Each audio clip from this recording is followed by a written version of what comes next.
Hola, mi hombres. Welcome to the Taco Tuesday session of Chatting on the Porch.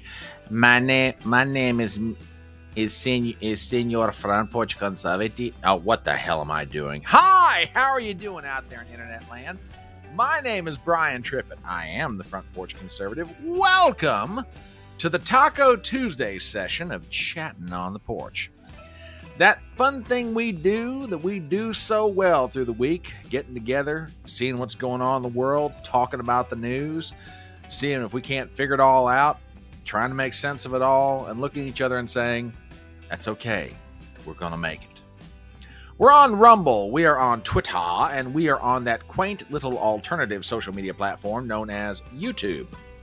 So if you wouldn't mind, and I would genuinely appreciate it, would you please send out a tweet, a Gettr, a Gab, a Truth Social, wherever you may be on social. Even send out a Facebook post. That would be appreciated.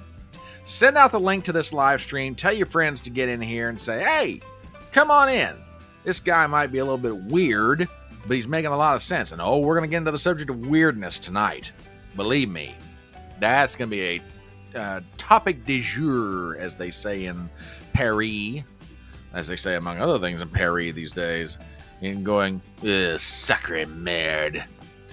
Especially over the opening of the Olympics. But I digress. Anyway, again, my name is Brian Trippett. I am the Front Porch Conservative. I am known by some as the wise guy in the wide brim. I am known to some as the fine fella in the fedora. I am known to many as the common man with common sense. But more importantly, I am known as your host. Again, we are on Rumble, we are on Twitter, and we are on YouTube. So please, send out the word. And by the way, if you're coming here right now and you are not subscribed, please subscribe to my channel on Rumble and YouTube. I would genuinely appreciate it. Also, hit the bell for notifications. I want to make sure you're always aware when new live streams and materials are coming out. Hit the thumbs up, because Mr. Algorithm, it seems to tickle his fancy whenever you do that, and he smiles favorably upon me. And I love it when Mr. Algorithm favorably looks upon my efforts here on social media. Anyway, glad to have y'all here tonight. Let's see who's in the house so far. Over on Rumble, we've got, the Wingnuts are all here. Well, it looks like most of the Wingnuts anyway. Wingnut number 1 and Wingnut number 2. TBA says, I'm here. Wingnut number 1 reporting for duty. And WWG1 always jumping the gun. Okay, those two are having a lover's quarrel over there, so we'll see what else is going on. All right. You doggone it, you make that omelet. Daggone you. I love it when you do that. Let's see. Algorithm. Seabass. Algorithm invented the internet. Favorite Florida governor drag parody. Okay. Well, we love a good drag parody here on social media. Oh, goodness. Oh, my gosh. Glad to have y'all here tonight. So good to have you guys. And it's been another interesting day for news. Not quite as momentously. What does this say about me as a person well, then in that case, we will most certainly acknowledge your presence, my love. And we will say, mwah. Since you're only going to be here for a short time, we will blow kisses in your general direction very early on. And we'll say, now you're on. Okay, so you're on your break. Well, darling, you just stay as long as you need to or as long as you can. Don't worry. If you have to go, we understand completely. I know you. I love you. I trust you. And darling, do nothing but have absolute fun at work. And we will always be here for you. Aw, well, you're welcome, love. Mwah. Good evening, Miss Gypsy. Mwah. We're going to get into that. We're going to get into that because I will tease it with this little bit of a preview. Normally these days when I hear there's going to be a congressional hearing, I just kind of roll my eyes and go, well, whatever.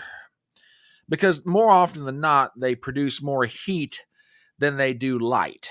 And by that, I mean, there's a lot of fireworks, there's a lot of verbal sound bites and yada, yada, yada, but I don't know that we get down to the truth. And in one respect, I think that's still the same today.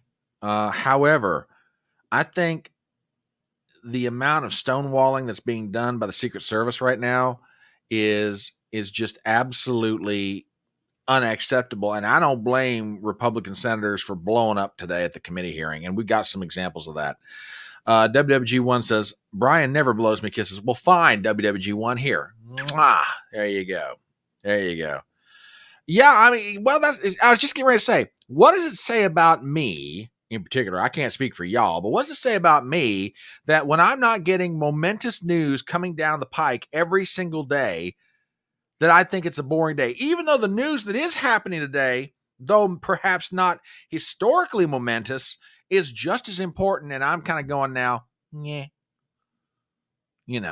I don't know what that says about me. It says I'm weird. Everybody right now is weird. Have you noticed that? Everybody's weird. You're weird. I'm weird. I'm weird. They're weird. She's weird. He's weird. Everybody's weird. It's the new craze in America. Everybody's weird. Especially if you're Donald Trump and JD Vance.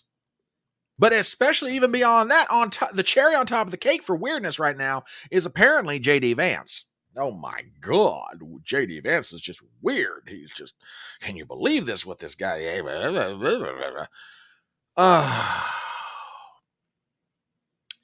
We're gonna get into this tonight. We're gonna get into this tonight, and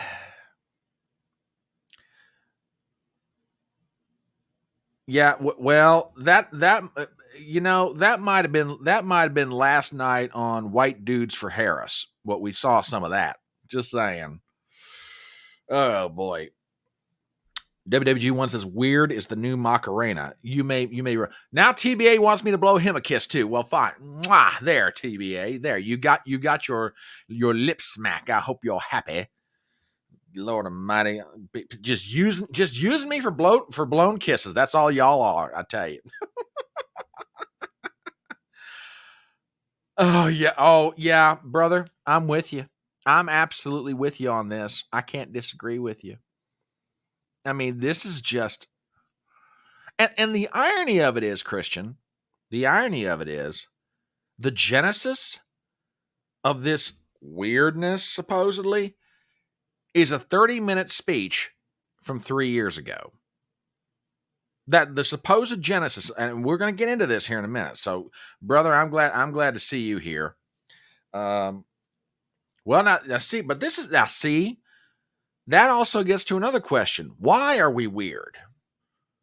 I mean, years ago there was a comedian, and he had a phrase that's always stuck with me for years. Weirdness is a relative concept. And what he was getting at is that, what one person's weird is another person's normal, and vice versa, within the understanding of a certain cultural spectrum. Okay. Yeah, I mean, and this is where we're at. This is where we're at. Freaks, all of you, freaks. I'm a man, the last man.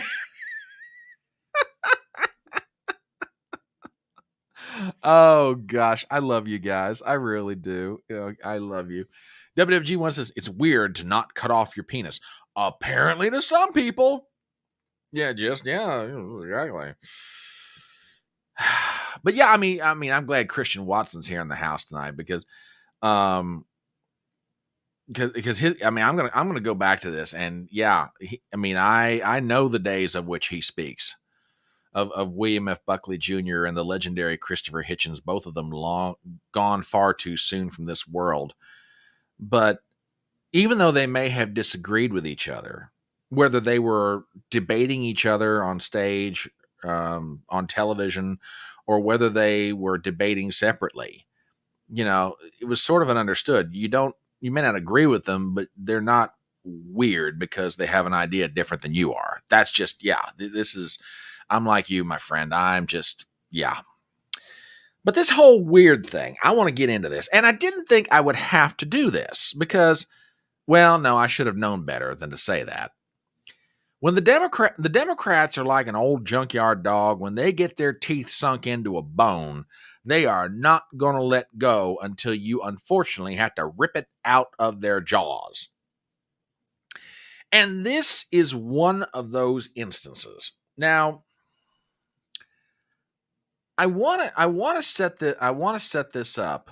Oh yeah, I miss the old McLaughlin group too. And do you know that John McLaughlin probably died in his chair?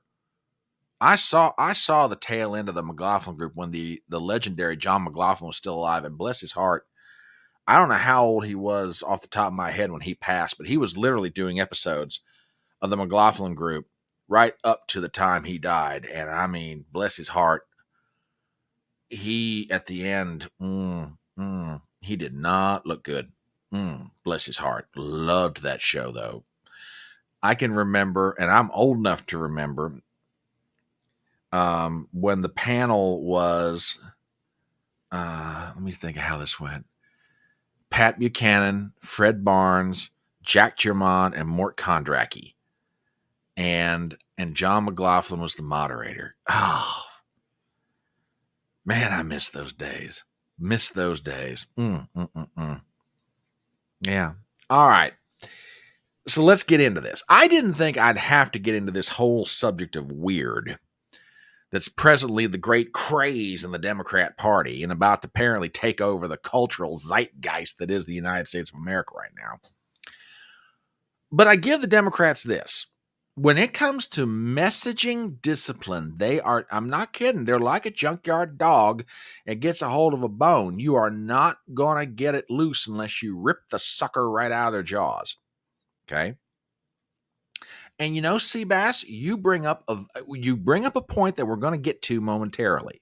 But see, this is why, ladies and gentlemen, if you are not a subscriber to this channel, be it on Rumble or on YouTube, what the heck is the matter with you? Because you could become a part of the smartest audience on social media. See, I haven't even made my point yet as the brilliant and handsome host, but that my audience is not already ahead of me here. So yes, you need to subscribe to my channel, like I said, if for no other reason to become part of Fedora Nation and be recognized as being one of the smartest people in social media. Or at least a part of the smartest audience in all of social media. But let me go back in time to a speech that then private citizen J.D. Vance gave at a place called the Intercollegiate Studies Institute. Now, I'm going to play snippets of this. I've got the whole speech, which, by the way, while I'm thinking of it right now, I'm going to drop this in chat on YouTube and on Rumble for your perusal at your convenience. I listened to the whole speech today, and it's a great speech. Don't necessarily agree with everything J.D. Vance said. There's a couple of things he said that makes me go, I don't know, man. I got to go back and re-listen to that and make sure I heard that correctly. Or it could be one of those things where you said something, but I really would like for you to expand on that, but I know you can't because of the time constraint you've got. But I mean, it's a great speech.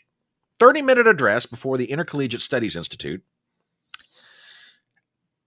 And he got on the subject of the cultural left in America. Okay. And I really do. I recommend you take the opportunity to listen to the speech. It's a great speech. And as I said, you don't have to agree with J.D. Vance on every point that he makes, but as far as being able to articulate the position that he holds, he does a magnificent job with it. I'm not going to sit here and tell you he's the greatest orator in the world, nor am I going to tell you have to agree with him on everything. But as far as being able to be an advocate for his position, he's very effective. Okay. And it's one part of his speech that has gotten him, I shouldn't say, it hasn't gotten him in trouble, but it has become troublesome to the extent that the Democrats are trying to exploit it. And I'll explain why in a minute, which, you know, Seabass is already hitting on.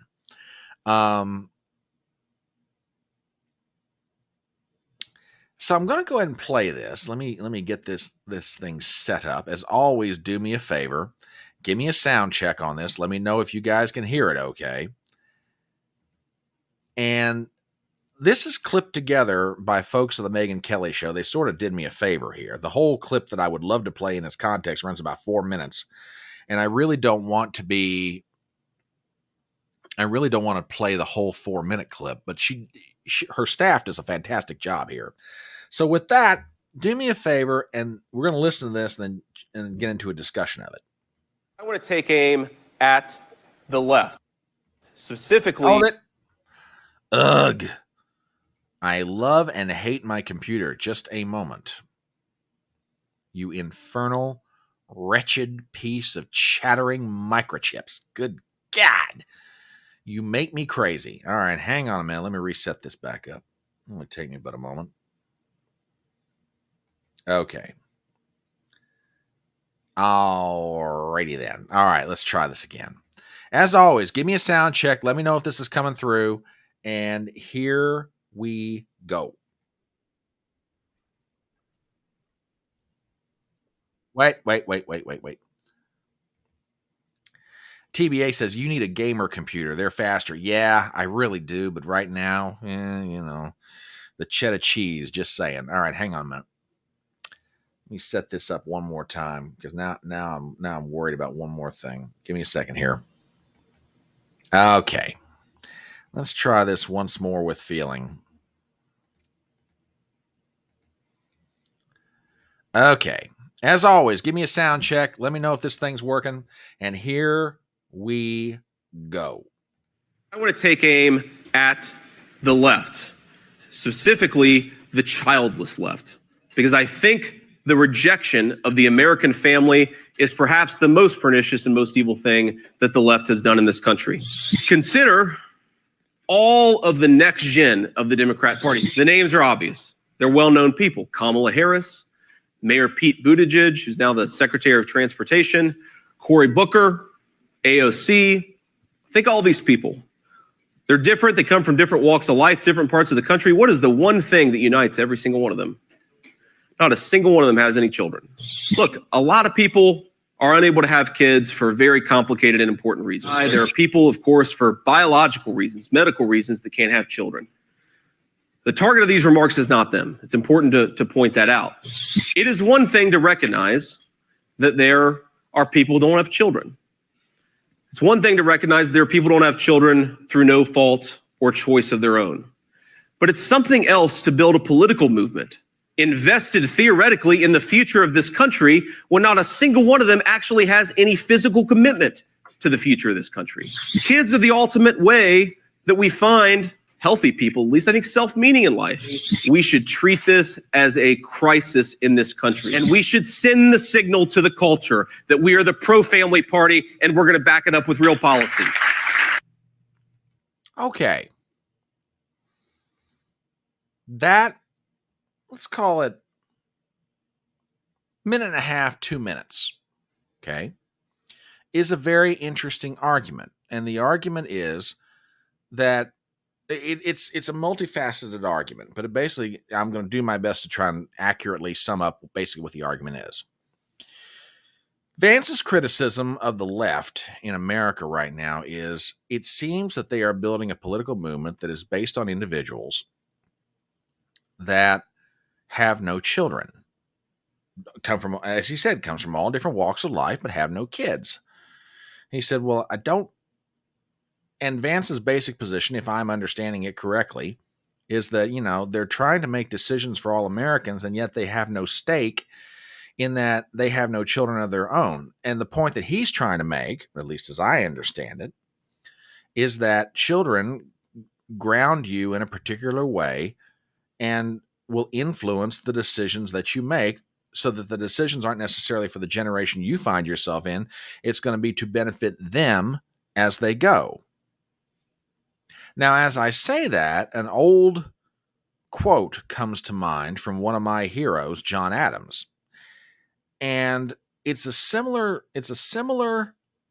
argument phrased in a different way. And Adams's quote goes like this: I study law and politics so that my children may study history and philosophy.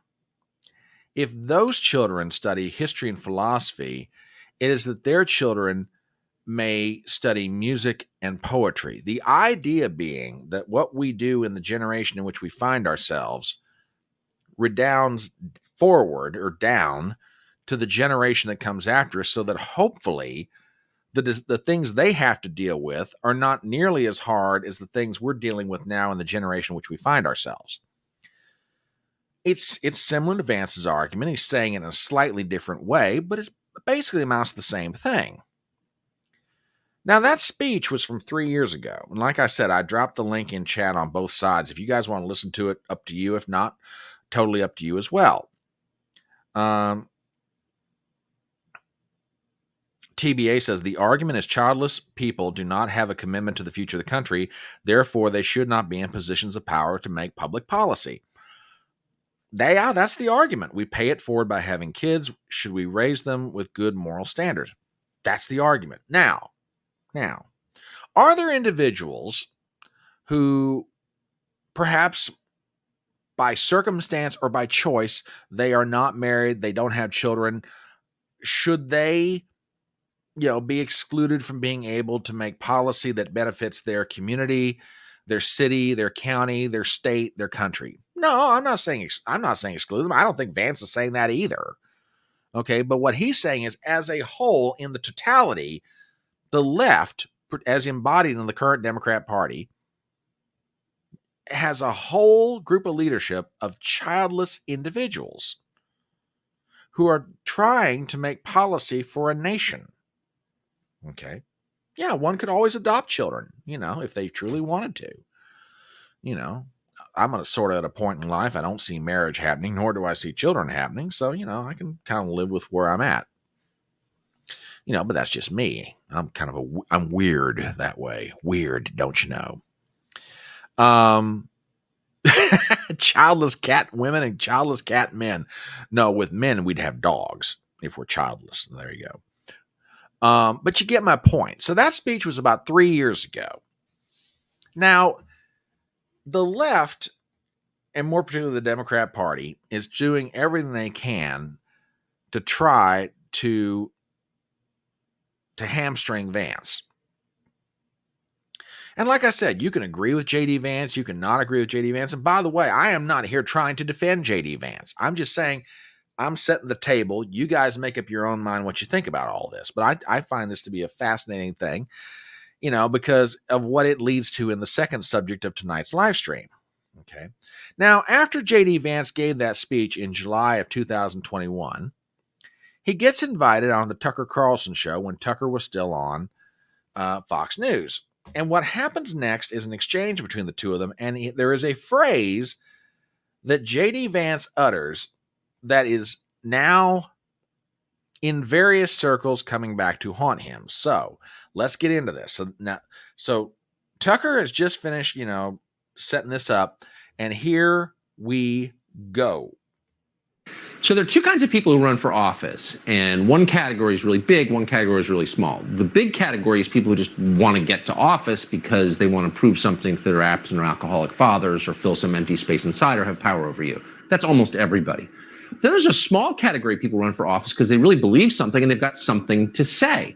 They really mean it. You almost never see these people. One of them is J.D. Vance.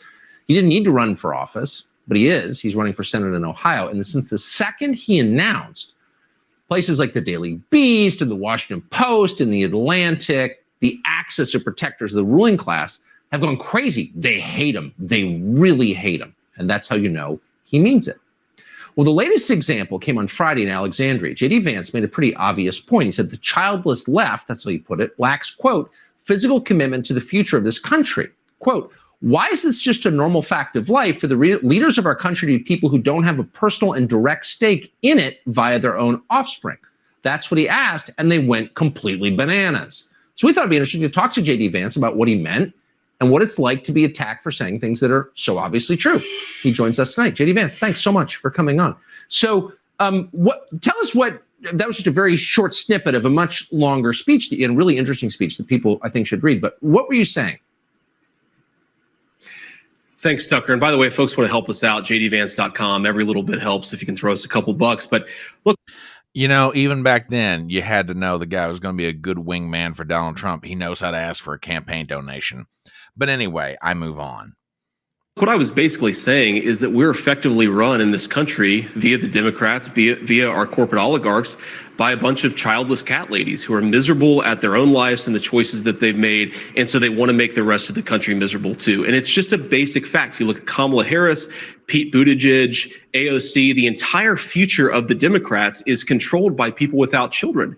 And how does it make any sense that we've turned our country over to people who don't really have a direct stake in it? I just wanted to ask that question and propose that maybe if we want a healthy ruling class in this country, we should invest more, we should vote more, we should support more people who actually have kids, because those are the people who ultimately have a more direct stake in the future of this country.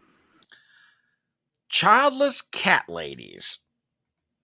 That 3-word phrase has absolutely come back to, shall we say, give the Democrats the impetus to make the charge and the argument against JD that they're currently running right now, which we're going to get into that here in just one moment. But before we do, I want to throw one other aspect into this discussion and just get you guys' take on this.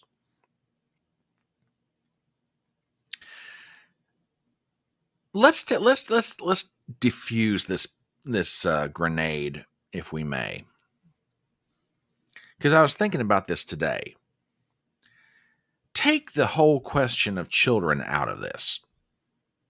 Take the question of childless women out of this.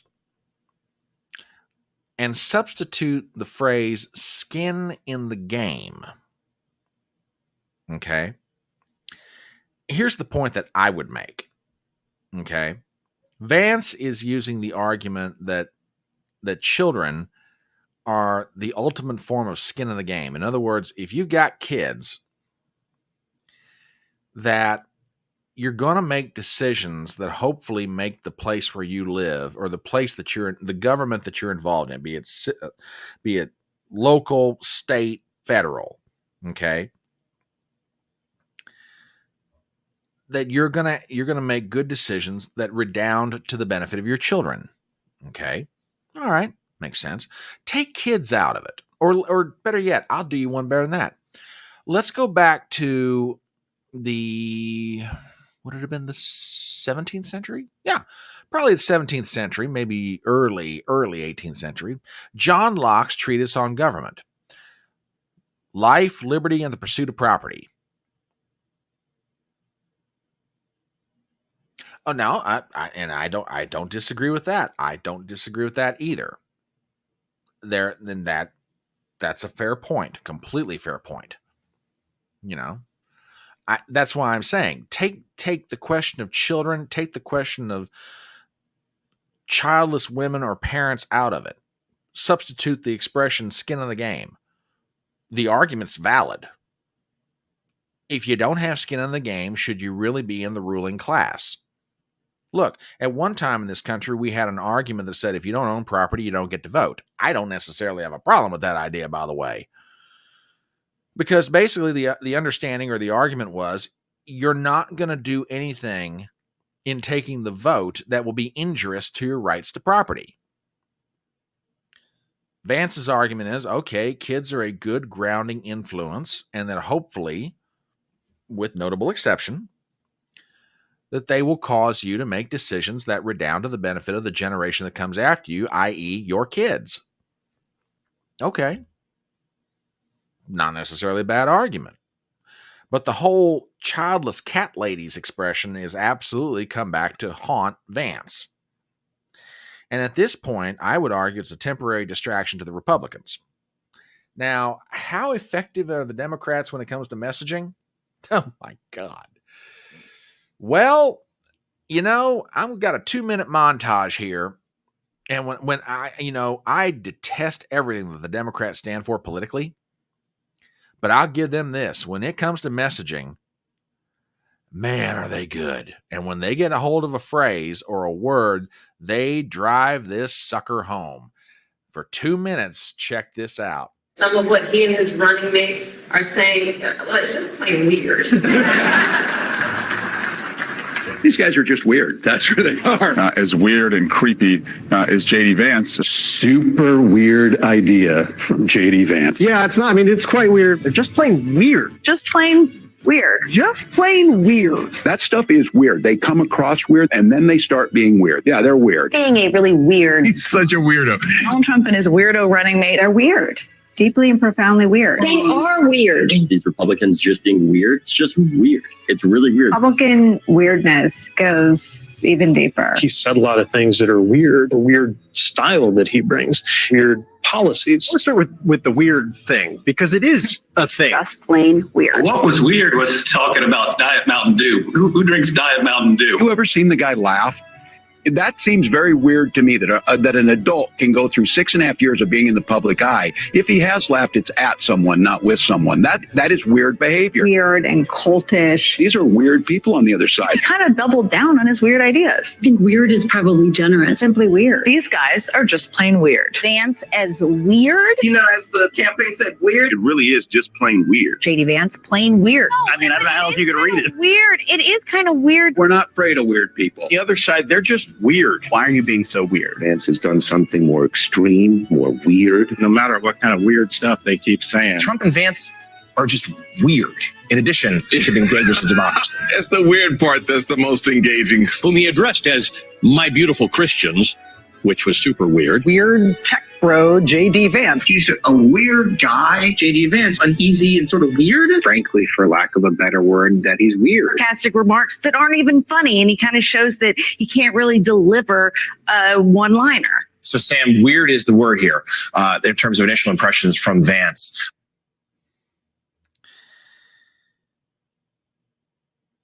Yeah, I don't know about you, but for some strange reason, I think they believe him to be weird. Now, I want to go back and grab some of your comments. WWG1 over on Rumble says, having children or not having children is not the point. There are terrible parents out there. The point is being a good person. Fair enough. I can absolutely agree with that. Let's see, what else have we got here? WWG1 again, the skin in the game for me is the love of humanity. And 4 a.m. talking points. Oh, gosh. Thank you. You reminded me of that. Rush Limbaugh used to always say that the Democrats were great at sending out the 4 a.m. memo to everybody in the media and the Democrat Party, telling them what the talking point of the day was. And boy, you want an example of the late Rush Limbaugh's old theory about the 4 a.m. memo? Here it is. Memo to all members of the media and Democrat acolytes. Subject, call J.D. Vance and Donald Trump weird. And boy, did they get the memo. Oh my God. It's just crazy. Yeah, TBA says, now I'm weirded out.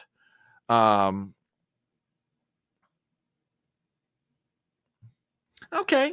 All right. Yeah, fair enough. I saw your post earlier today. I wasn't quite sure what exactly the worry was, but okay, that sort of fleshes it out for me. And completely and absolutely free to hold that position. I'm not gonna hate on you for it. So, okay, all right. I thank you for the clarification. Let me get Gypsy's comment in here. I saw this a little bit earlier. Yeah, it might have been the childless cat ladies might have been an unfortunate comment, but not weird. So yeah. This is Oh, there. Yep. Absolutely.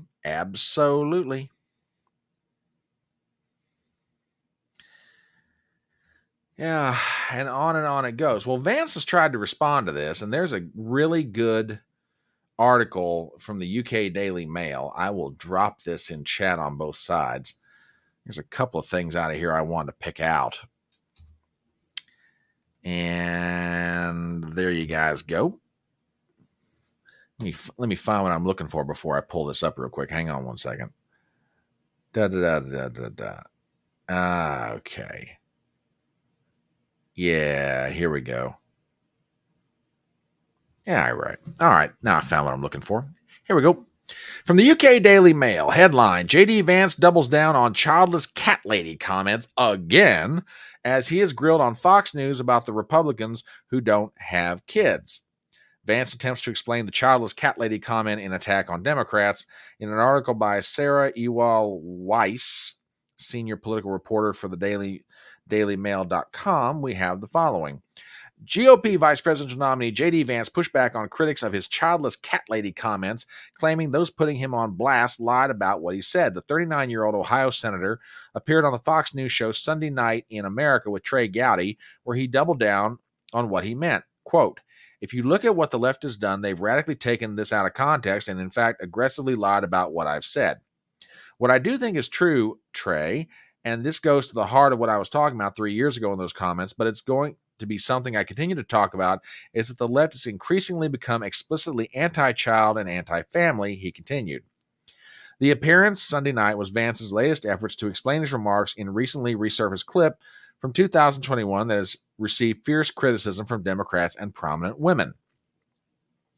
Back when Vance was running for the Senate, he appeared on Fox News where he then told host Tucker Carlson the U.S. was being run by, quote, a bunch of childless cat ladies. He claimed they were miserable at their own lives and the choices they made, and so they want to make the rest of the country miserable too. He specifically named Vice President Kamala Harris, Congresswoman Alexandria Ocasio-Cortez, and Pete Buttigieg. On Sunday, Gowdy pointed out to Vance that there have been many leaders without biological children, from George Washington to former Republican Secretary of State Condoleezza Rice. Quote, so I think you will agree with me that direct offspring are not necessary to be fully invested in the future of the country, Gowdy said. Of course not, Trey. I do think that being a parent actually has a profound effect on somebody's perspective, and we should honor and respect that, Vance said. But there are a whole host of people who don't have children for a whole host of reasons, and they certainly are great people who can participate fully in the life of the country. From there, Vance went on to double down with his attack on Democrats. They've encouraged young families not to have children at all because of concerns over climate change, which I have seen people make that statement. They've suggested that people who do not have children who do have children are somehow being selfish, when I think a parent is actually the most selfless thing you can do, and again, really does transform your perspective.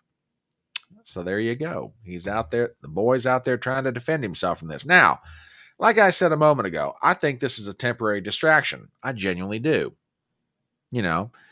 And very rarely do I ever reference Ben Shapiro, but he had a pretty good comment on this, and I want you guys to hear it. He was appearing on Megyn Kelly's show in the past day or so, and with that, take a listen to this.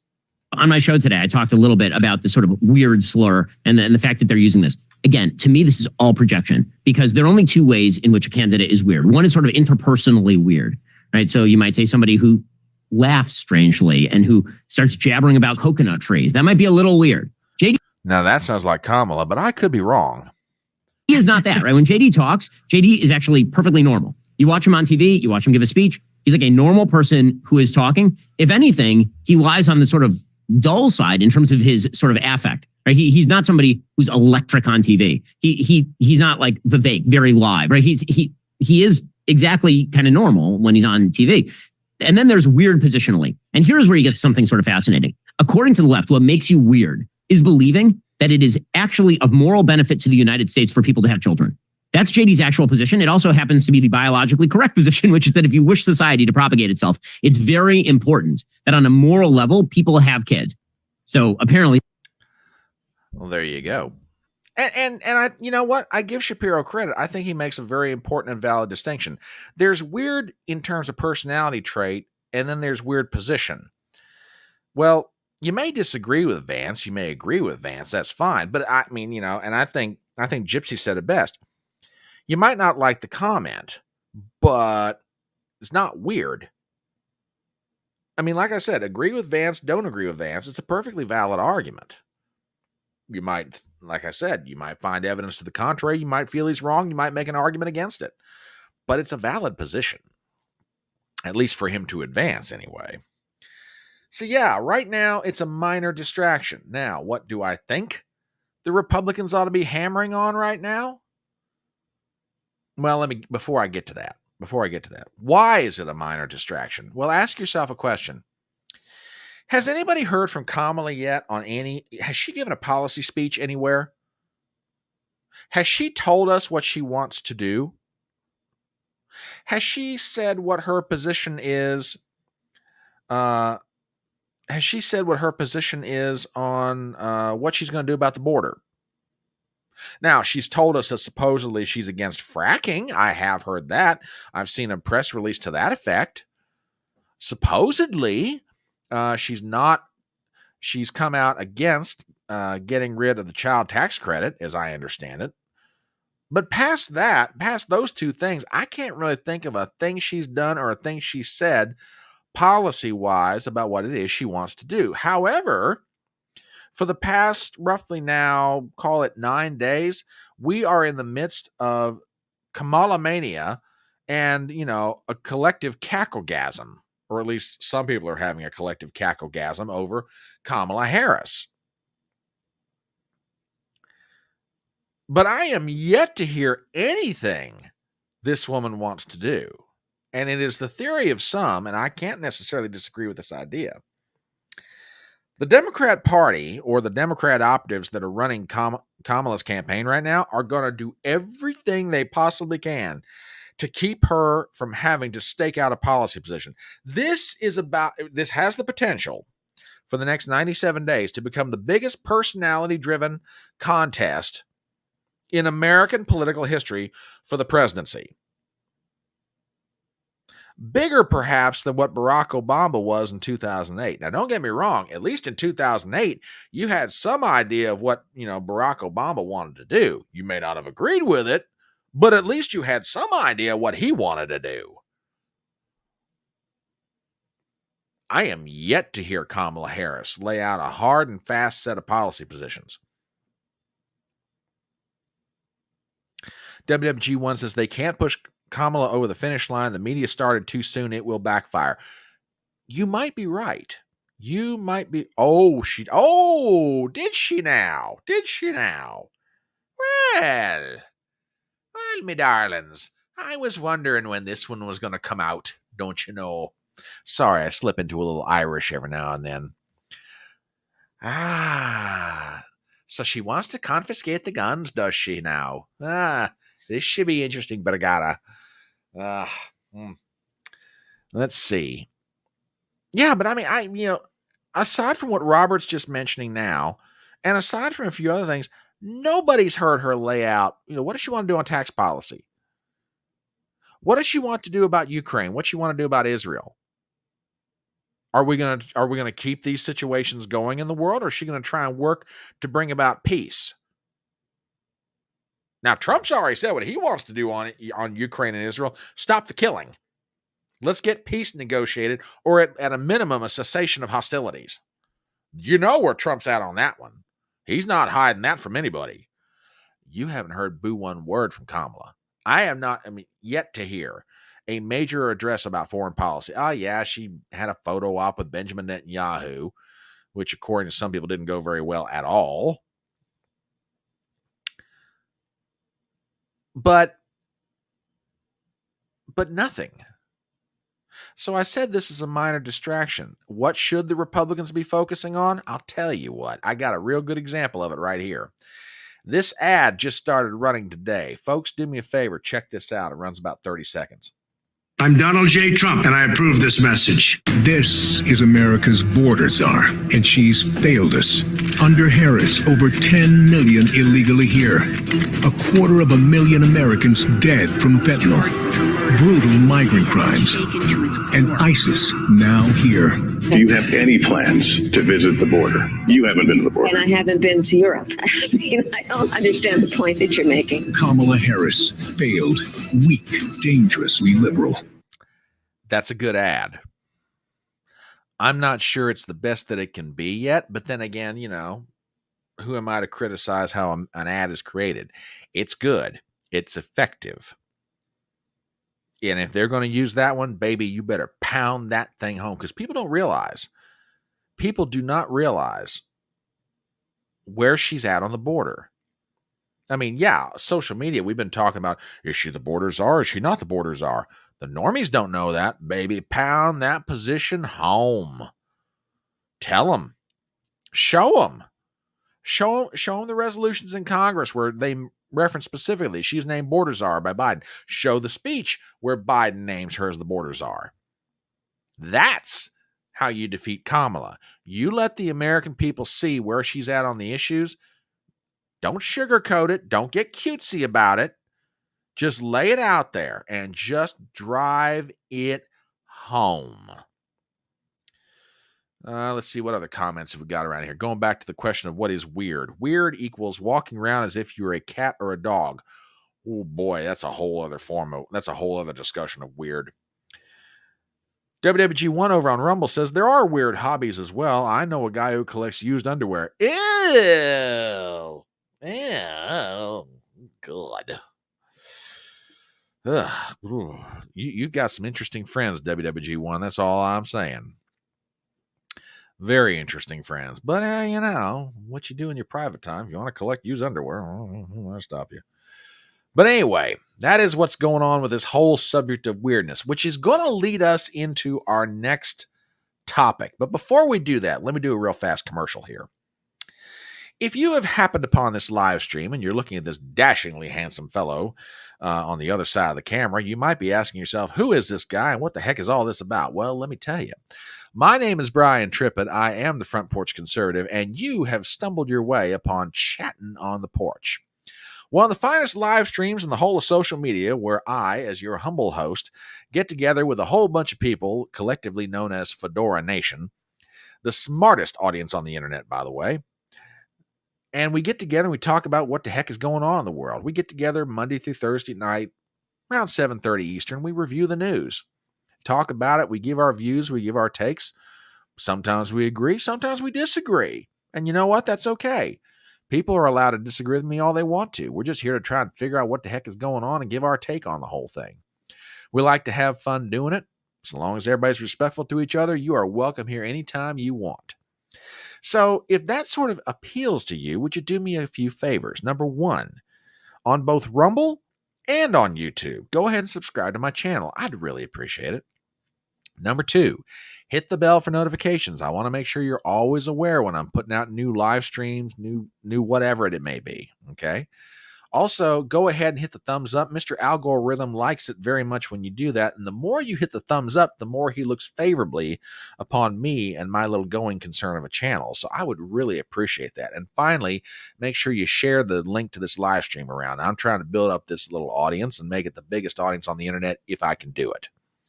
And I'll take all the help I can get wherever I might find it from. Okay, let us shift gears into something that last night had to be one of the most interesting things I think I have ever watched. And I've got to give a shout out to my good buddy Mike Harlow. I guess it was maybe, I don't know, over the weekend. Mike dropped a comment on Twitter asking if he should infiltrate a live stream that was going to take place on Monday night.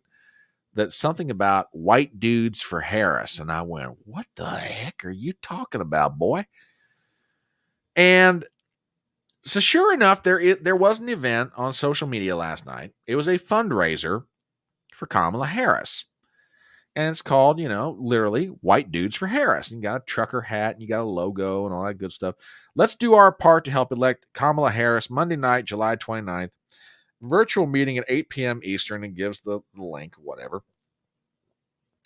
All are welcome. We are honest, open, and ready to support our first Black woman president. If that's you, RSVP, bring your friends, family, and neighbors. Okay, let's talk about this for a second before we get into some of this. I will give the organizers of this event a lot of credit. No, I'm serious. I'm genuinely serious. They raised, I want to say it was upwards of $4 million in the space of about, I guess it's maybe 3-4 hours last night. Yeah, I mean, yeah. Now, okay, the wingnuts over on Rumble are already upset with me. They're like, she's not black. She's not. Okay, I know that. I'm just reading the advertisement, fellas. Wingnuts don't get totally bent out of shape over there. I'm just telling you, that's how the advertisement reads. They're trying to pass her off as being black. Don't just chill out. I know you weren't shouting, just, you know me, I've got a little bit of ham in my system. I'm just trying to, for dramatic effect. Don't just chill out. I love you guys. I'm just messing with you. But yeah, I mean, in 3 or 4 hours, they raised $3 or $4 million. It was a very successful event online. Oh, now you're shouting at me. Oh, for the love of God. The grief I take on this channel is just, I don't know. Lord, I don't know. Anyway. So yeah, 3 or 4 hours, about $4 million. It was a very successful event. I give them credit. It was innovative. They had various speakers talking. And my buddy Mike Harlow streamed the whole thing. He had a wingman with him by the name of Alex Evguris. Yeah.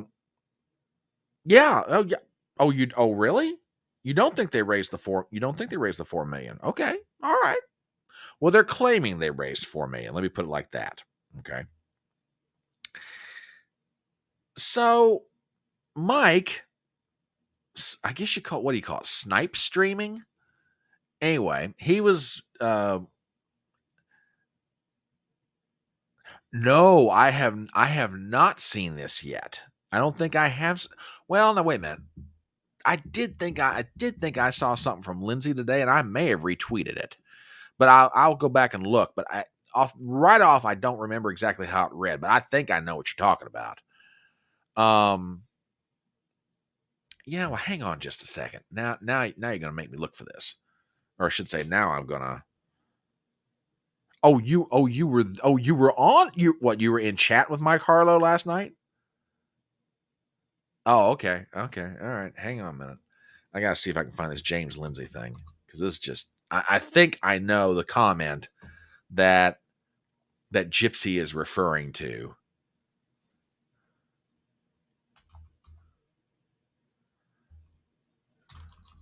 Give me 1 second here.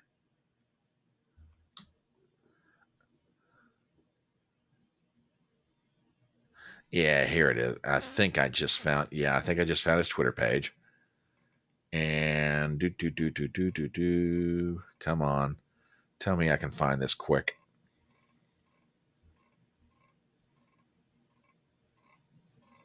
Come on, James.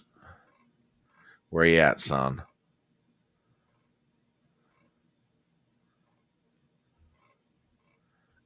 Gonna have to find it another day. Anyway. So Mike, oh, well, thank you, dear. Thank you. I appreciate that. But if you can't find it fast, don't worry. No worries. But thank you. I do appreciate that.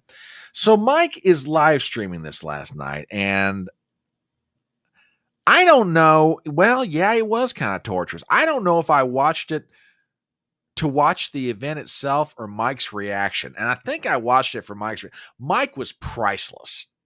Now, look, for those of you who are maybe coming here for the first time and you don't know anything about my friend Mike Harlow, you need to go subscribe to Mike Harlow's channel. Mike is hysterical. Okay. Mike is an absolute load of fun. The boy could never play poker because he cannot hide the emotion on his face. Mike, I love you. I absolutely love you, but there ain't no way you can play poker because you cannot hide what you're thinking on your face. You just can't do it. But with that, I got a couple of clips, and to give you an idea of what this crowd was like, do me a favor, check this out. If it's going to start up. Just thank you so much for being here. Before we launch into everything, I've got a couple of quick housekeeping things for folks. You RSVP'd for the call. There's an email in your inbox that tells you how to join. Please forward to any friends that you know who might have also. We got all our friends here. We know there was a little bit of confusion about this before, so we just want to make sure everybody gets it. I also know that a bunch of folks might not have seen the email, so if you can also tweet, text, send along a Facebook link. The URL for this is whitedudesforharris.com. Again, that's whitedudesforharris.com. We just want to make sure everyone has a chance to tune in. This has really, truly been a really humbling experience. Especially when we first started thinking about doing this, which was actually Tuesday night. Our initial goal was. Hey, wait a minute. That was up in Connecticut. What the heck? No, I'm just kidding. I knew she was going to be over there. We were both over there last night watching the thing. But yeah, this is what Mike was doing for about 3 or 4 hours. Mike always makes these things less horrible, but it was still, yeah, it was.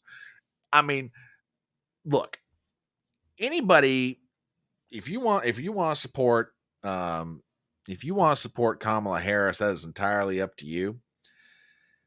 And if you want to be a white dude supporting, Kamala Harris, that's entirely up to you too. But Lord Almighty, that thing was painful to watch last night. And like I said, we've got a couple or 3 clips. Let me thin out some things here, and I will show you some of what I'm talking about. Here is one of my favorite actors in the world, Jeff Bridges. And again,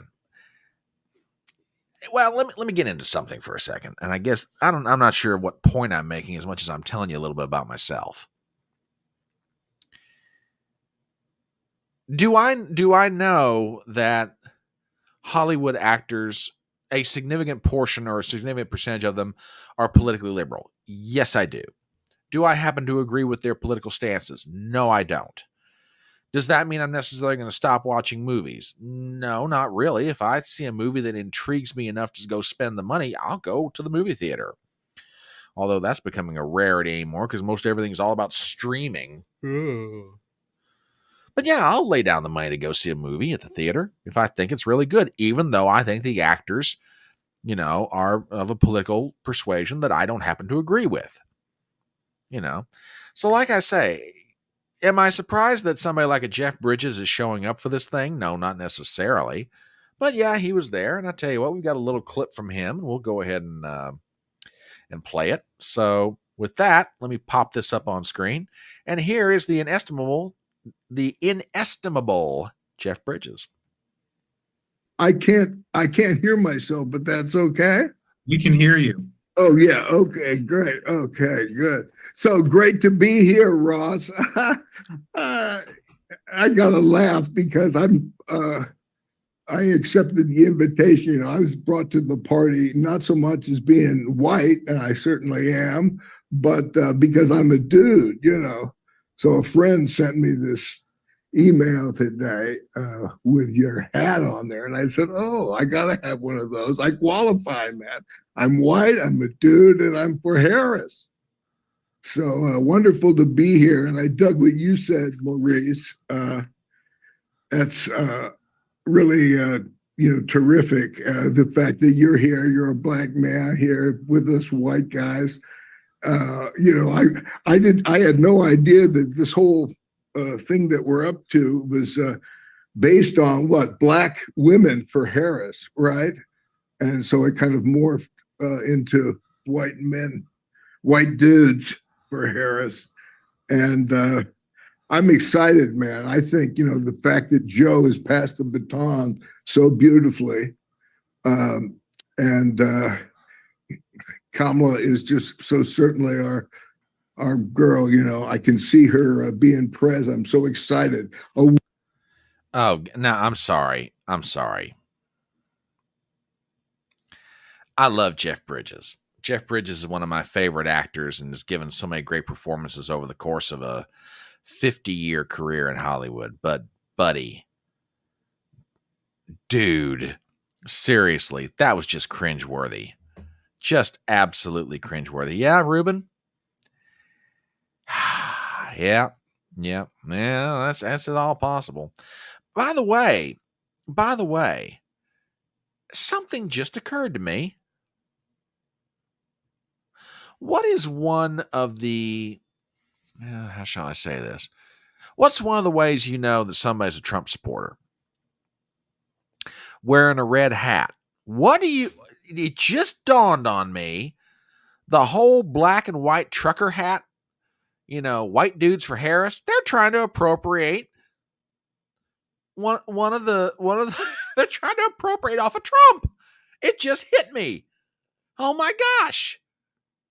We've now reached the point in this country, you're going to have one group of people wearing red MAGA hats, and now you're going to have on the other side these white and black hats, white dudes for Harris, black women for Harris. Oh, for the love of God. Oh, it's just unbelievable. TBA says Lord would be disappointed in Jeff. I don't know, maybe not. Who knows? Got another clip here. Well, no, not that. Oh, it all bothers me, the fragility of the human mind. I'm not ready for you yet, Joe. Just hold your horses. Oh, by the by, we have a clip. Apparently, Vice President Kamala Harris is down in Atlanta tonight, and we have a 14-second clip from her rally in Atlanta with Megan Thee Stallion. Check this out. And you all helped us win in 2020, and we're going to do it again in 2024. Yes, we will. So let's get right. Wait a minute. Did I hear that right? And you all helped us win in 2020, and we're going to do it again in 2024. And y'all helped us win in 2020, and y'all going to help us win again. What the heck is this? What the heck? What? Y'all helped us win in 2020, and y'all going to help us win again in 2024. Oh, for the love of God. I think Lionel was absolutely right. This woman's a windsock puppet. You blow her up with whatever she needs to have in her to talk to whatever crowd she's got to. And, oh, yeah, TBA's like, fake accent, this woman is fake. Exactly. Oh, totally pandering. Totally. Am I shocked by it? No, but when you slap me in the face with it, oh, Lord Almighty. But yet, for all this pandering and all of this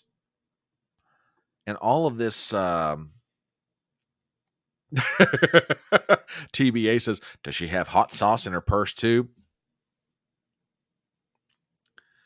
For all this pandering and for all this fake accenting and for all this dancing and for all this everything else, there are people that are not buying it. And I've got a clip here from the Joe Rogan Experience. Joe Rogan had a sit down with Michael Malice. Now, I have not watched all this interview, but I am intrigued because each of them in their own way is an amazing influencer.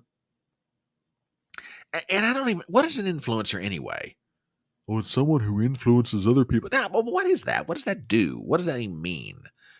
To me, it's just two individuals having a conversation, and maybe they agree on some things, maybe they don't,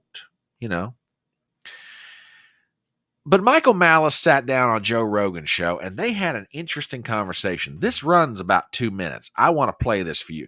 It was a good interview. I have not seen it yet, but I'm dying to. But anyway, this runs about 2 minutes, and it's worth every bit of it. I'm going to let this thing go. Check it out. It all bothers me, the fragility of the human mind.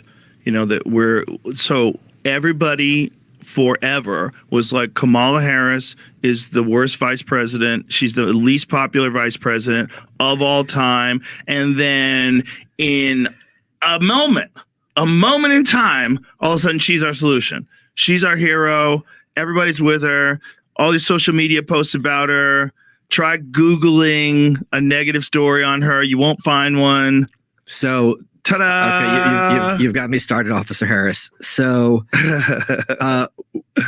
they've been doing this live for years. So, in 2019, our pal Tulsi absolutely nuked her in that second debate. And if you looked at charts at the time, she's kind of Officer Harris is doing okay. First debate, she comes out, Joe Biden, you're a racist. The Democrats were looking for an alternative to Bernie Sanders that wasn't Biden. She starts going up in the polls, right? Second debate comes out, Tulsi, being a good Hawaiian, knows how to roast the pig, just completely slams her. Not only that, she has no counterpunch. She goes on Anderson Cooper and she's like, well, I'm a top tier candidate, so of course people are going to take shots at me. That's her answer. She immediately starts going down in the polls. It's that day. You can see it on the chart I have on my Twitter. All the articles at the time that did an autopsy on Kamala Harris's failed campaign didn't mention Tulsi once.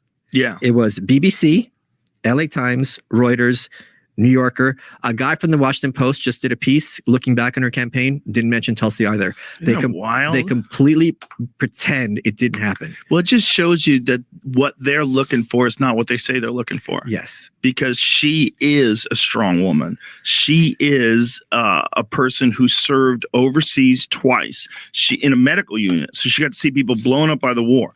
She was a congresswoman for 8 years. Yeah. She is a person of color. She's everything you want. All those things you want. But and yeah, you don't want her. Because she's not for war. Yes. Well, she's also just not willing to play ball. There's a game that's being played. And if you're like, hey, you're not supposed to fucking move the ball. Like, oh, look at this bitch over here. Like, get out of here. You're going to fuck up our game. It's not real democracy. It's controlled parties. That is a great, just that 2-minute clip. I'm really wanting to go watch this because this is going to be good. First of all, I mean, like I say, I don't get to watch a lot of Mike Malice, or maybe it's better to say I don't take the opportunity to watch him the way I should, but he is very good at what he does. Does that mean I'm going to probably agree with him on everything? No, I've heard one thing or another, but I want to go hear it for myself. But that was an amazing conversation. Just 2 minutes of conversation. Had a family member ask me, who are you watching? Who are you listening to? Are you watching? And it's my mom. And bless her heart, cable news is her plug into the world, aside from the things that I try and, pass along by way of information. So, well, who are you watching? What sources are you? I'm watching Fox. I'm watching Newsmax. I'm like, well, okay, those aren't bad because you're trying to be kind to your mom. But I'm like, I try to listen to this person. I try to listen to that person. I'm out here on YouTube. I'm out trying to find stuff on Twitter. And I was like, oh, that's fascinating. This is part of why I love social media as a way to obtain information. And it's not to say that I'm necessarily the best at it. I try to cull stuff from, wherever I can, and, these guys are right. I mean, Rogan's point is absolutely valid. How did Kamala Harris go from being the most despised vice president in American political history to now all of a sudden everybody got a collective cacklegasm? Okay, well, basically it gets down to the media and the deep state, whatever you want to call it, needs her to now be something that up to now she hasn't been. Which is why I am still very strongly of the belief she's not going to win. She's fake. Now, don't get me wrong. Fakery in American politics can get you a long way, but there's only just so much insincere that only gets you so far. I have seen a spate of polls that's coming out today. You may have already seen them already that just make no sense on their face. This is got to be one of the biggest hype sales jobs I have ever watched in my life. And I'm not as old as some people watching this live stream. And, but I'd like to think I've seen quite a few of them, but I ain't never seen nothing like the job they're trying to do to push Kamala on the American people, to make her the second coming of FDR, LBJ, Bill Clinton, and Barack Obama all rolled into one. I have never seen anything like this. The media, her campaign, WWG1's like, it's worse than someone trying to sell you a timeshare. Boy, if that's not a good descriptor, it really is. Oh my gosh. And the thing is, there's nothing about her in the past 9 days that's changed from when she was, the vice president and Joe Biden was at the top of the ticket. Nothing about her has changed. Except now, aside from being vice president, that she, unlike Joe, is presumptive nominee. And possibly in the next 10 days will become the official nominee of the Democrat Party. That's it. She's still the same obnoxious, arrogant, condescending, airhead that she was before Joe dropped out. She's still intellectually vapid. She's irritating. She's the kind of woman you do not want to invite to a party because she's just, ugh. There is little to nothing commendable about her, and I'm being charitable when I say little that's commendable about the woman. I'm being very charitable given her history. But yet all of it, and Rogan, in his unique way, sums it up beautifully. She's gone from being the most despised vice president in American history to being the greatest thing since sliced bread. Oh, by the way, I got one more clip from that interview, and this is hysterical. Like I say, I don't always get the chance to watch Michael Malice, but God, did he, in about a minute 20, he absolutely just roasts Kamala Harris. This thing was so funny. I mean, I was about maybe 10 minutes from the start of the live stream. And I saw this. I went, oh, I got to play this tonight. Everybody's going to get a kick out of this, I think. Because I sat there and just died laughing when I watched this. And I got to share this with you. This is just too good. This is Michael Malice describing Kamala and the three faces of Democrat wine moms. Do me a favor, and I hope you get a kick out of this. Check it out. Right. If you're going after Officer Harris, you're either racist or sexist or ableist. Right. So they will use ableist. Yeah, because she's a retard. She's literally retarded.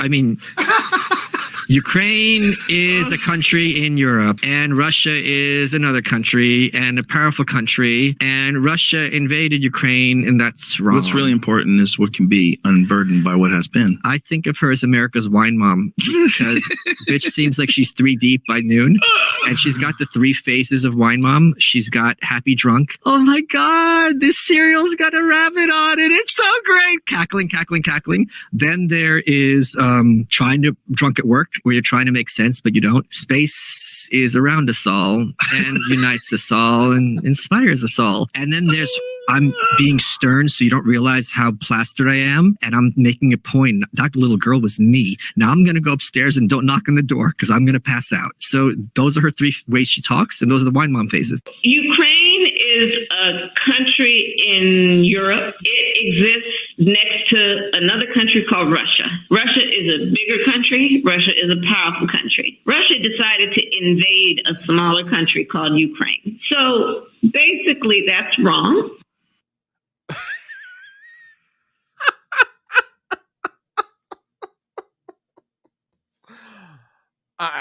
Look, I don't know how much of a kick y'all got out of that, but I just, like I said, I died laughing, and when I did, I was like, I gotta share this with the audience. This is just too daggone good.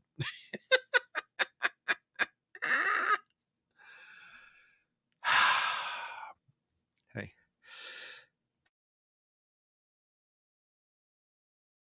Just in the nick of time. Really? Okay, well, we'll see. Oh, I'm not saying look, I'm not saying she's not formidable. I'm just saying she's not invincible. She can be beaten. She can be beaten. I respect with respect, I don't think I'm underestimating Kamala at all. Not when you got the kind of media power that's going to be put behind her and the kind of money the Democrats are going to throw in. You know, but we agree to disagree, but that's okay. That's fine. I'm not mad at you. WWG1 over on Rumble says, I hear California Valley Girl coming out. Ugh. Ooh, okay. All right. I'll take a look at it. I'll definitely take a look at it. That'd be interesting. Okay. So yeah, that is where we be with white dudes for Harris. So there you go. We'll probably, when we get back together on Thursday. Oh, which, by the way, hang on a second. I got to double check something real fast. Give me 1 second here. I'm looking for something real quick so I can make an announcement about what's going on for tomorrow night.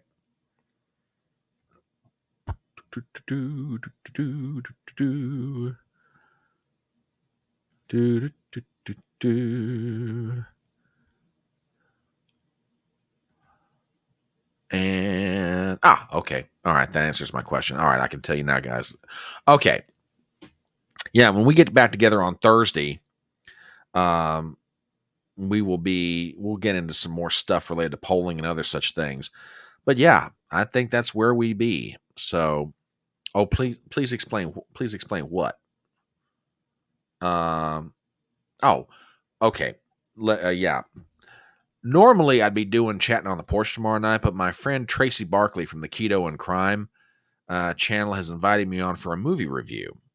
And I was checking my email to see if it was going to be live or it was going to be recorded. Because it's going to be live, I tell you guys go over and hang out on her channel while we do this movie review. But it's going to be recorded. So unfortunately, I will not be available tomorrow night for our hump day session of Chatting on the Porch. But we will be back Thursday. But in the meanwhile, we will keep on trucking. And as we do, let me do a real quick commercial, since this seems like a pretty good spot for a break. Let me just finish up one thing here. Okay, there we go. All right, real quick commercial. My name is Brian Trippett. I am the Front Porch Conservative, and this is Chatting on the Porch, our live stream that we do through the week where we get together and talk about the news.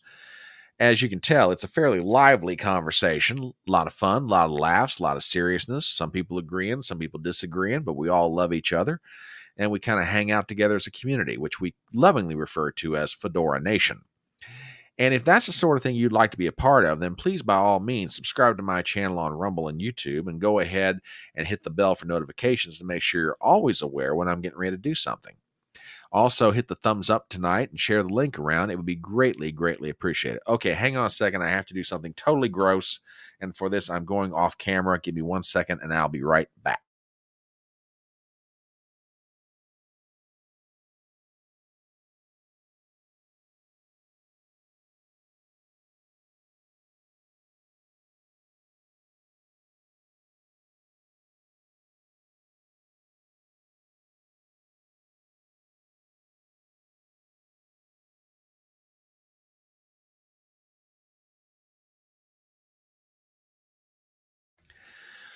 Thank you for that. Yeah, I've got a little bit of a sniffle. And yeah, don't worry, WWG1. I did wipe my nose very well. Thank you very much. I appreciate that. Thank you for looking out for me. Okay, let us get to our last subject of the evening. And this one is fairly serious. And it was the hearing in front of the Judiciary Committee today by the newly appointed director of the Secret Service. Well, acting director, I should say. And like I said at the top of the live stream tonight, whenever I hear the words congressional hearing, these days I just kind of roll my eyes because, frankly, it's varying forms of theater. I get frustrated with them. There was a time when these sort of things produced actual useful information. They actually illuminated. There have been hearings down through the years in Congress, be it in the House or the Senate, or even sometimes a joint committee of the Congress, where you actually found out things. Now, sometimes you had to go through days of, grueling and sometimes boring testimony to get there, but at least you found out information. Anymore, it's a whole bunch of just noise. It's just frustrating. And I will say this, however, today's hearing was probably a certain amount of frustration, maybe not so much for the viewer, but for people who were genuinely trying to get answers. And don't get me wrong, the people who were asking questions they've got various motives for trying to score political points. But some of the frustration that they've got is genuinely justified because we're now, 17 days after an assassination attempt on a former president of the United States who is also the current candidate for president for the Republican Party, and we still don't have any answers from the Secret Service. Now, don't get me wrong. Notice what I just said. We don't have answers from the Secret Service. We're getting all kinds of answers from everybody else. We're getting people doing independent investigative journalist work on their own. Benny Johnson took a camera crew out to Butler, Pennsylvania, and was walking around and looking at various camera angles and stuff and coming to all kinds of conclusions. People's own cell phones are producing information that's being shared in social media. We're getting answers.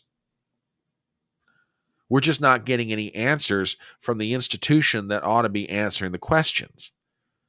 And my inquiry at this point is this: how long is it before our institution of government, that, by the way, we, the taxpayers of America, are paying for, how long before they start answering to us for what we want to know? I think that's a reasonable question. Maybe a bit old-fashioned, probably a whole lot naive, but I don't think that because it's old-fashioned or naive that the question is unreasonable.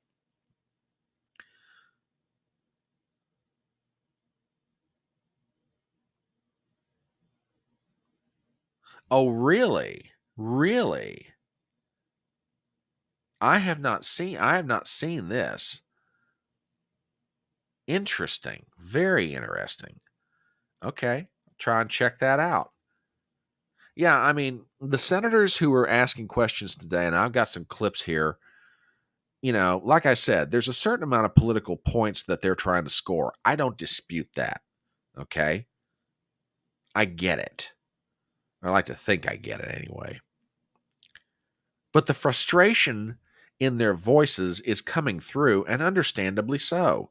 It's like, like I said, we are now, 17 days from an attempted assassination on a former president of the United States.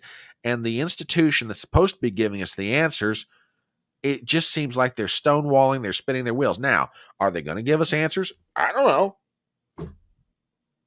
I hate to say that. I don't know. To be perfectly cynical about it, I rather doubt it. I rather doubt we're going to get answers from the Secret Service,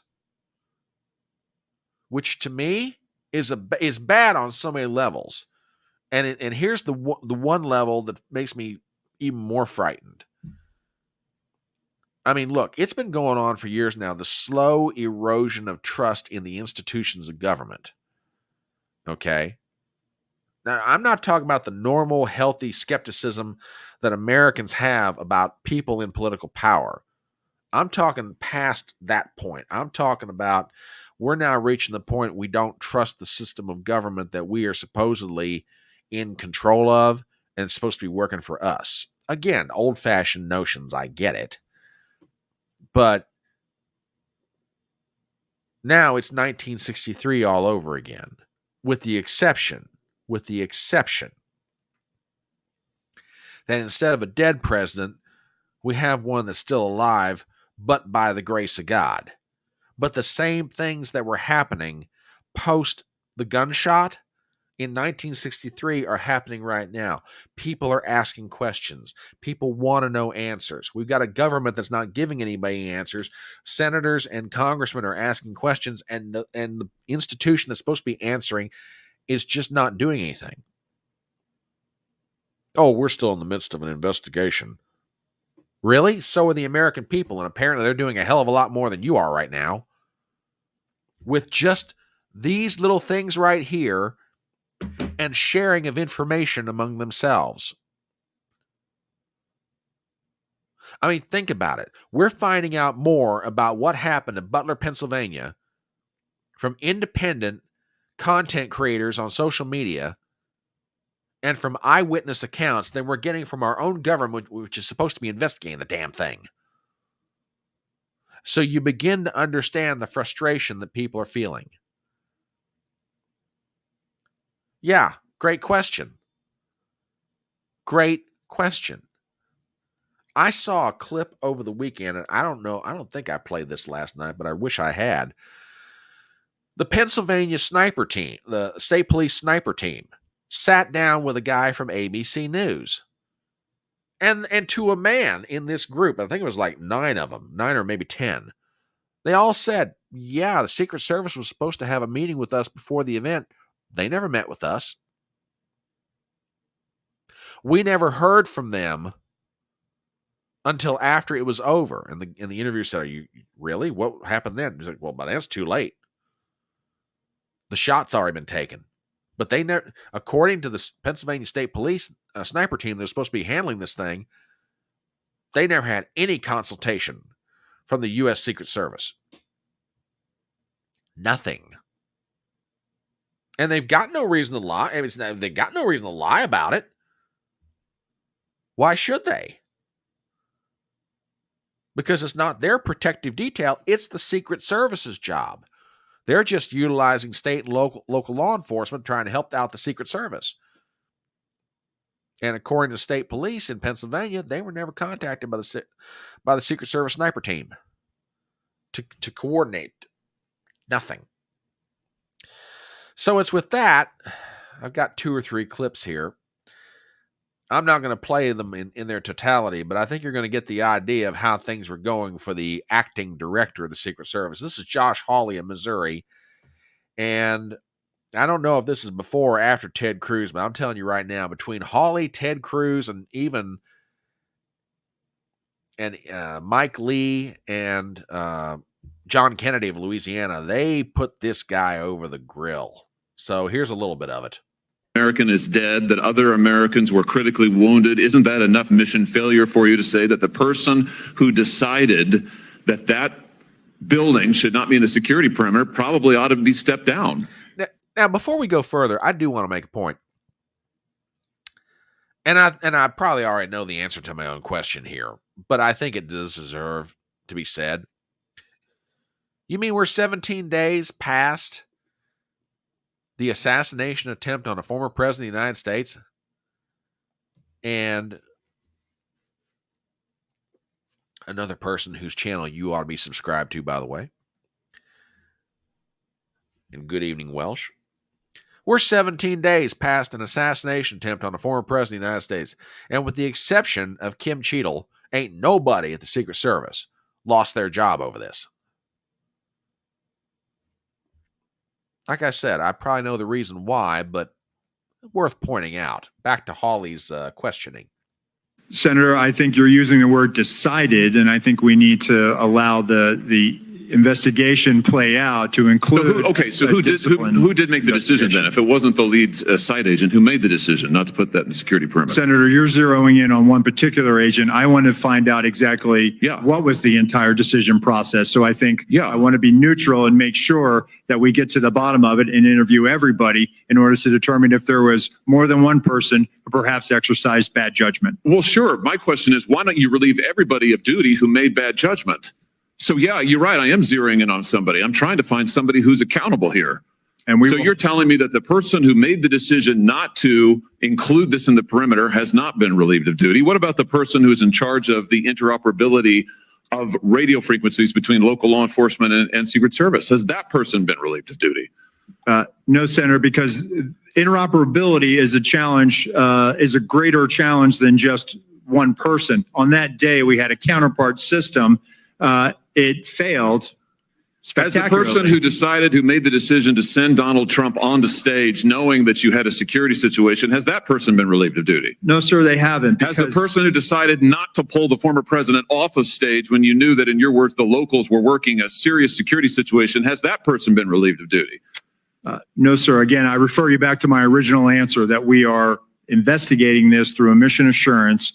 And as opposed to zeroing in on one, what more do you need to investigate to know exactly what the decision more do you need to process investigate to know that there were critical enough failures that some individuals ought to be held accountable? I mean, what more do you need to know? What I need to know is exactly what happened, and I need my investigators to do their job. And I cannot. A lot of people didn't do their job. Folks, like I said, I get it. I feel the frustration in Hawley's voice. Now, like I said, I know there's a certain amount of political theater that goes into all of this. I don't care if it's Hawley, Lee, I don't care if it's Democrat, Republican, I get it. But my God, how much gobbledygook, bureaucrat gibberish do I have to sit here and listen to? Do you have to sit here and listen to? The American people want answers. They're looking at this institution, the United States Secret Service, and they're saying, what the hell happened and how the hell did you guys screw this one up? And why are heads not rolling? Yeah, exactly.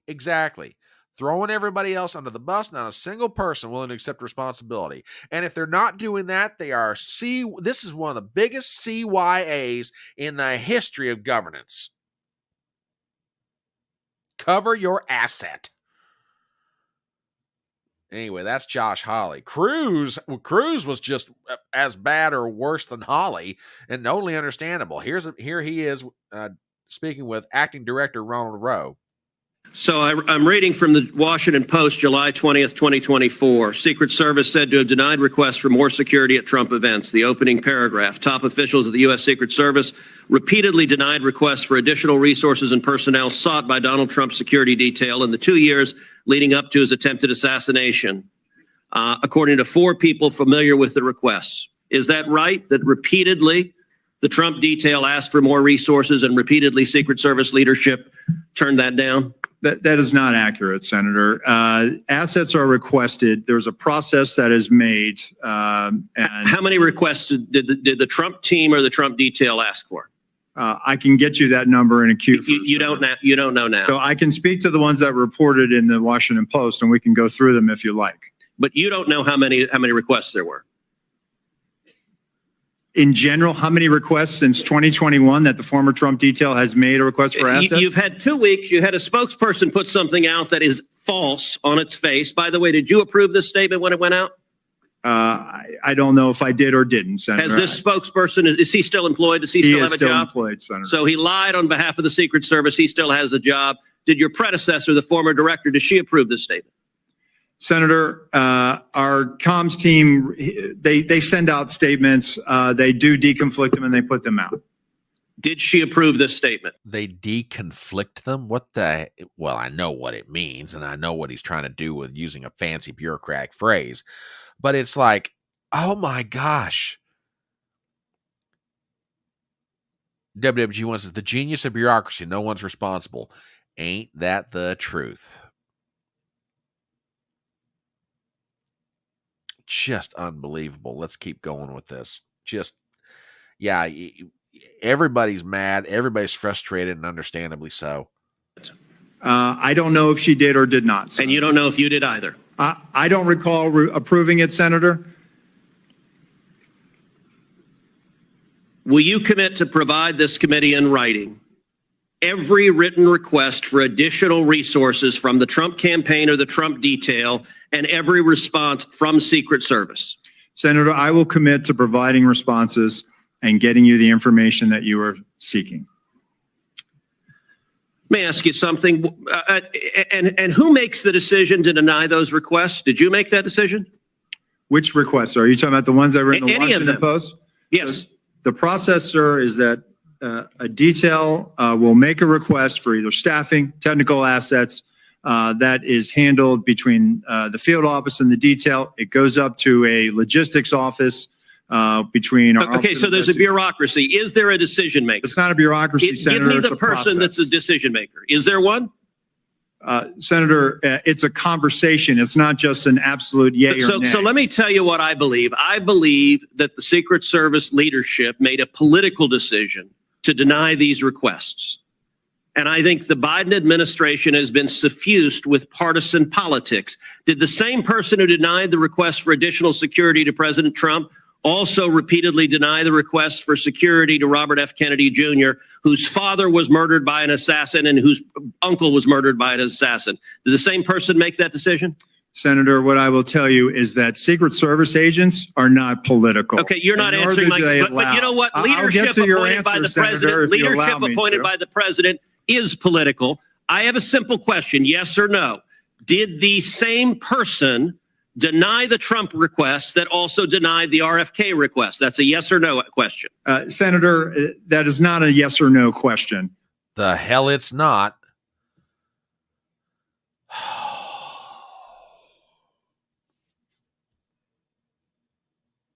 Folks, I'm gonna say something which is probably not a big surprise to you, and you guys already know it already, and it's just it galls me that I even have to say this. But even in my saying this, I already know it's true before I let it come off my tongue. If the American people are ever going to find out what happened to Butler, Pennsylvania, we're going to be doing it ourselves. Because if this is any indication of what we get to look forward to as far as the Secret Service doing their own internal investigation, we're never going to get an answer, and it'll take them 25 years to give it to us. Which ought to tell you just how bad. I mean, at least the Warren Commission did it before the end of the 1960s. At least they gave us an answer. Good evening, madam. It just galls me that, like I said, people with one of these and sharing of information and independent content creators on social media have found out more about what happened at Butler, Pennsylvania than we have with all the fancy schmancy meetings and equipment and committees and sub-working groups and working in the sub-working groups and everything else. And we're engaging in bureaucracy, in speaking in bureaucracy, speaking in bureaucracies, whatever you want a word you call for the language of bureaucracy. We've got working groups. We've got decommit. I mean, it's just incredible. It's just incredible and frustrating, and just this is how bad off we are, and there's not one person that's going to get elected that turns this thing around unless we have a serious cultural change. And it's an answer that's got to go right down to the sole of everybody's shoes, every person in this country. Yep, you got it, Robert. You got it. I'm not even gonna bother playing the last clip. Good evening. Good evening, Alma. Blessings to you too. Blessings to you too. All right, I tell you what, folks. It's 10 minutes after 9. Let's wrap this thing up. Bring it into the train station. I want to thank you guys for hanging out with me for a little while tonight. Like I said, tomorrow night we are not doing a session of Chatting on the Porch. I have been invited by my good friend Tracy Barkley to do a movie review on her channel, and it's going to be recorded, so it won't be live. So I will not be back with you until this Thursday night at 7:30 Eastern. So we will be back. We will be having fun. We will be hanging out together. It just won't be tomorrow night. It'll be Thursday night. And that'll give me a chance to catch up on some info or intel that I need to chew through to be able to give a coherent answer of why I believe what I believe. But I'll get to that come Thursday night. Anyway, you guys have a great rest of your Tuesday night. You guys have fun. You guys keep on loving each other. Pray for each other. We'll keep hanging out together. We'll keep getting through this crazy thing we call life. Anyway, I'll see you guys Thursday night, 7:30 Eastern for Chatting on the Porch. In the meanwhile, thank you so much for being here. Hit the thumbs up. Hit the bell for notifications. Subscribe to the channel. I love all you guys. We'll see you later. And remember, it's faster horses, younger lovers, older whiskey, more money. I'll see you guys Thursday night.